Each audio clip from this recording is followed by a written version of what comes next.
சிங்கமும் கழுதை புலியின் பங்கும். அன்று ஒரு நாள் சிங்கமும் கழுதை புலியும் பசுவை பிடித்து வைத்திருந்தன. அடுத்த நாள் சிங்கம் பசுவை கொன்றது. கழுதை புலி தன் குட்டியை சிங்கத்திடம் அனுப்பி தன் பங்கை வாங்கி வர சொன்னது. கழுதை புலியின் பங்காக பசுவின் குடலை மட்டும் கொடுத்து அனுப்பியது சிங்கம். கழுதை புலியோ, நீ ஏன் குடலை மட்டும் கொண்டு வந்தாய்? அரைவாசி பங்கு கேட்கவில்லையா என கேட்டது. பெரியவர்கள் கொடுப்பதைத்தான் கொண்டு வர முடியும், நான் எப்படி சிங்கத்தோடு விவாதிக்க முடியும் என்றது குட்டி கழுதை புலி. அதை கேட்டு கோபமான கழுதை புலி அந்த குடலோடு சிங்கத்தை பார்க்க போனது. சிங்கம் உணவை உண்டு கோயில்கள் ஓய்வெடுத்துக் கொண்டிருந்தது. கழுதை புலி வருவதைக் கண்டு ஏன் இங்க வந்தாய் என்று கர்ஜித்தபடி கேட்டது சிங்கம்.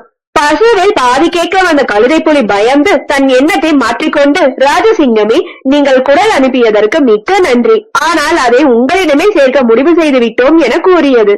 குடலை சிங்கத்திடம் கொடுத்துவிட்டு திரும்பிய கழுதை புலியிடம், பசுவில் பாதி கேட்க போன நீங்கள் குடலையும் கொடுத்துவிட்டு வருகிறீர்களே என கேட்டது குட்டி கழுதை புலி. மகனே, சிங்கம் மிக கொடூரமாக இருந்தது, அதை கண்டு நடுங்கி விட்டேன். எனவே எனது பங்கையும் கொடுத்துவிட்டு பாராட்டி விட்டு வந்தேன். எல்லாம் நன்மைக்காக என்றது தாய் கழுதை புலி. நீதி, நம்மை விட வலிமையானவர்களிடம் கோபப்படுவதை விட அவர்களை சாந்தப்படுத்துவதே பாதுகாப்பானது. ஓகே ஃப்ரெண்ட்ஸ், நெக்ஸ்ட் வீடியோல பார்க்கலாம். இந்த வீடியோ உங்களுக்கு பிடிச்சிருந்தா லைக், ஷேர், சப்ஸ்கிரைப் பண்ணுங்க. தேங்க்யூ.